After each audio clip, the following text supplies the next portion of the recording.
بسم الله الرحمن الرحيم نحمده ونصلي ونسلم على رسوله الكريم أما بعد عن عمران بن حسين رضي الله تعالى عنه قال قال رسول الله صلى الله عليه وسلم خيركم قرني ثم الذين يلونهم ثم الذين يلونهم ثم يظهر قوم يشهدون ولا يستشهدون ويخونون ولا يؤتمنون وينذرون ولا يوفون وتظهر فيهم السمن أو كما قال عليه الصلاة والسلام۔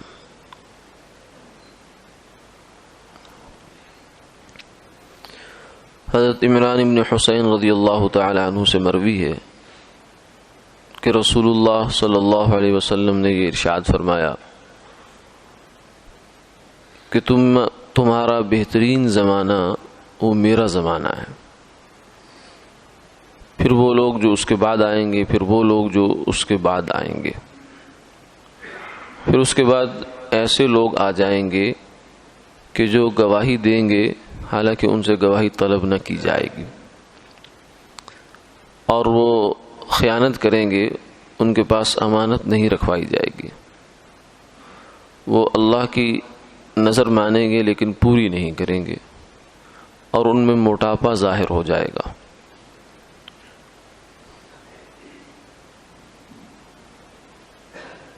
اس حدیث مبارکہ کا ابتدائی حصہ بہت معروف ہے، جمعہ کے خطبے میں عام طور سے یہ پڑھا جاتا ہے، خیر القرون قرنی ثم الذین یلونہم ثم الذین یلونہم،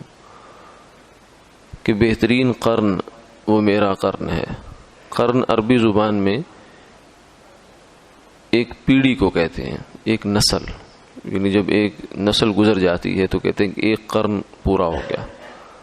پھر اگلی نسل، پھر اگلی نسل، پھر اگلی نسل، یعنی باپ کا ایک قرن ہے، پھر اس کے بعد بیٹے کا ہے، پھر پوتے کا ہے، دادا کا ایک زمانہ تھا، تو یہ زمانے مختلف حساب سے گزرتے رہتے ہیں۔ تو آپ نے فرمایا کہ بہترین زمانہ وہ میرا زمانہ ہے۔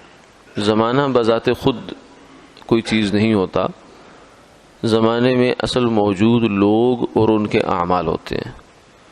اگر اچھے لوگ ہیں تو اچھا زمانہ ہے، اگر برے لوگ ہیں، برے اعمال ہیں تو برا زمانہ ہے۔ چونکہ آپ صلی اللہ علیہ وسلم جب اس دنیا میں تشریف فرما تھے تو اس وقت سب سے اچھے انسان وہ دنیا میں تشریف فرما تھے، اور آپ کے ساتھ جو رحمتیں تھیں، برکتیں تھیں، وحی کی اور فرشتوں کا آنا اور جو ہے بہت سی برکات اور انوارات کا نزول، یہ سب چیزیں آپ صلی اللہ علیہ وسلم کے ساتھ خاص تھیں۔ آپ نے فرمایا نصرت بالرعب مسیرۃ شہر، مجھے ایک مہینے تک رعب، ایک مہینے کی مسافت تک رعب دیا گیا، یعنی جہاں میں موجود ہوں ایک مہینے تک کسی کافر کو جرأت نہیں ہوتی ہے مسلمانوں کے خلاف کچھ سوچنے کی، اور نہ ہی شیطان کا اس درجے میں بس چلتا ہے جو میری عدم موجودگی میں چلے گا۔ تو اس لیے فرمایا کہ میرا زمانہ بہترین زمانہ، اگرچہ مادی ترقی کے اعتبار سے وہ کوئی زمانہ اتنا بہترین نہیں سمجھا جاتا، کیونکہ مسجد نبوی میں چراغ جلا ہے 9 سال بعد۔ 9 سال آپ صلی اللہ علیہ وسلم مدینہ منورہ میں 10 سال قیام فرما رہے، جن میں سے 9 سال مسجد نبوی میں چراغ نہیں تھا، اور آپ کے گھر میں چولہا کئی چاند گزر جاتے تھے، آگ نہیں جلتی تھی، پانی اور کھجور اور اس طرح کی کسی چیزوں سے گزارا ہوتا تھا۔ اور سیدہ عائشہ رضی اللہ تعالیٰ عنہ فرماتی ہیں کہ آپ نے کبھی بھی پیٹ بھر، ایسے 2 دن ہمارے اوپر نہیں گزرے کہ آل محمد یعنی ہم گھروں والوں نے پیٹ بھر کر 2 دن مسلسل کھانا کھایا ہو۔ لیکن اس کے باوجود آپ نے فرمایا کہ بہترین زمانہ یہ ہے، جس میں زیادہ مادی اسباب اکٹھے ہو جائیں وہ بہترین نہیں ہوتا۔ پھر آگے فرمایا کہ ثم الذین یلونہم ثم الذین یلونہم، جو پھر آئیں گے، جو پھر آئیں گے۔ اس بارے میں علماء نے جو اس کی مصداق بیان فرمایا وہ اکثر حضرات کا یہی ہے کہ اس سے مراد صحابہ کا، پھر تابعین اور تبع تابعین کا زمانہ، یعنی یہ جو 3 زمانے گزرے ہیں یہ زمانے اچھے زمانے تھے، ان میں خیر غالب تھی، لوگوں کی طبیعتوں میں ایمان، ایمانداری، خدا خوفی، تقوی اور خیر خواہی، ہمدردی، دنیا کی محبت کی کمی، یہ چیزیں غالب تھیں۔ لیکن اس کے بعد فرمایا کہ کیا ہوگا ایسے لوگ آئیں گے جن سے گواہی مانگی نہیں جائے گی اور گواہی دینے چل پڑیں گے، یعنی جھوٹے ہوں گے، جھوٹے گواہ ملا کریں گے۔ لوگ جھوٹ بولنے کو بالکل ہلکا کام سمجھیں گے، یہ بھی کوئی کام ہے،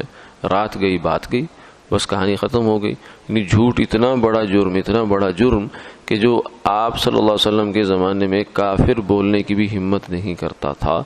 وہ یہ کام کیا کریں گے۔ پھر اگلا کام یہ ہوگا کہ ان پاس کوئی امانت رکھوائے گا تو اس میں خیانت کر جایا کریں گے، یہ بھی مسلمان کی شان نہیں ہو سکتی۔ اور اس کے بعد پھر اللہ کے نام پہ نظر مانیں گے کہ اگر میرا فلاں کام ہو گیا تو میں اتنے نفل پڑھوں گا، اگر فلاں کام ہو گیا تو اتنا صدقہ کروں گا، لیکن پھر نظر پوری نہیں کریں گے۔ اور آخری چیز یہ ہے کہ ان میں موٹاپا ظاہر ہوگا۔ موٹاپا جو ہے یہ ایک عیب ہے، بشرطے کہ یہ غفلت کے نتیجے میں آئے، حلال حرام کی پرواہ کیے بغیر اور اللہ کے احکامات کی پرواہ کیے بغیر جو انسان کا جسم موٹا ہو، وہ موٹاپا اللہ کی نظر میں پسندیدہ نہیں ہے۔ اس لیے فرمایا ان اللہ یبغض الحبر السمین، وہ عالم کے جو بہت موٹا ہو اسے اللہ نظر رحمت سے نہیں دیکھتے۔ لیکن یہاں موٹاپے سے مراد وہ موٹاپا ہے جو غفلت کے نتیجے میں ہو، حلال حرام کی پرواہ کیے بغیر جو حاصل ہو۔ ہاں جو بطور حلال حرام اور تقوی کے ساتھ ہے، لیکن جسمانی عارضہ ایسا ہے، بعض دفعہ جسم میں کوئی ایسا عارضہ لاحق ہوتا ہے، جو بیماری ہوتی ہے جس کی وجہ سے جسم پھول جاتا ہے، تو وہ اس میں داخل نہیں ہے، وہ اللہ کی نظر رحمت سے دور نہیں ہے۔ وہ اگر اچھے اعمال والا ہے تو اللہ کے ہاں اس کا رتبہ اچھا ہے، اور اگر اچھے اعمال والا نہیں تو پھر وہ کام خراب ہے اس کا۔ تو یہ آپ صلی اللہ علیہ وسلم نے ہمیں بتایا ہے کہ یہ آخر کے زمانوں میں یہ آئے گا۔ اب اس حدیث میں ہمارے لیے جو کرنے کا کام وہ یہ ہے کہ آپ صلی اللہ علیہ وسلم کے زمانے کی جو بہتری ہے اس کی بنیاد کیا تھی؟ اس کی بنیاد وہ نیک اعمال اور اوصاف تھے۔